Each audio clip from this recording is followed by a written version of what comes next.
Alright. So, tagasan po pala tayo, ma'am, sir? Alright, so ito po yung masasabi po namin sa inyo. Welcome po kayo sa LA. Luna Payaw po. Alright. Ayan.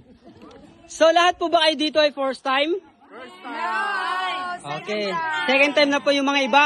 Buti na lang po yung mga second time po palaging binabalikan po yung Lusog Cave po, ma'am. Pero yung mga first time po pala dito, sir, don't worry po, hindi lang talaga kayong first time dito, kundi lahat tayo ay first time po. Opo. First time na magkakasama sa pagpasok sa loob ng cave ngayong araw na to po, ma'am, sir.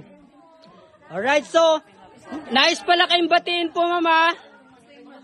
Ma'am, nais pala kayong batiin po na magandang umaga. Pala ako pala si Edmar po. Ako po yung magiging tour guide nyo. Tapos hindi lang naman ako yung magiging boat tour guide nyo. Kundi ako po yung magiging photographer nyo. Tapos magiging liwanag sa dilim ngayong araw na to. Alright. Yay! Okay, so, sino ba yung mga hindi marunong lumangoy po dito? Ang dami! Sa bagay, don't worry po, ma'am. Wala pa naman po tayo napapatawag na bangka dito. Baka ngayon pa lang to. Ayan. Ano po pala, ma'am, last 2014 and then 15, ito talaga yung paliguan natin noon kasi pinagbawal na pong maligo dahil nalagyan ng higit more than 15,000 na finger licks tulad ng tilapia, karpa, at saka yung eel. Sir? Pabalin, ma'am, nadadalam. Ayan. Pero dito po, ma'am, ito yung punang malalim, maabot na po pala sa mga 6 to 7 feet dyan banda.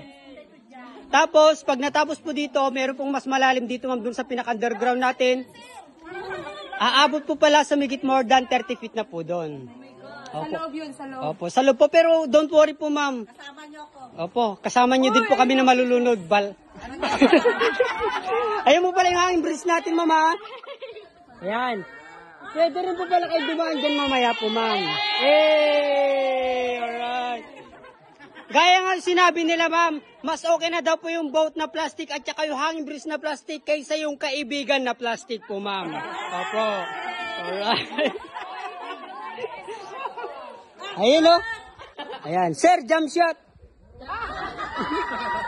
Ayan. Okay, so ito na po pala yung pinaka-entrance ng cave natin. So, welcome to Lusog Cave, Palawan of the World.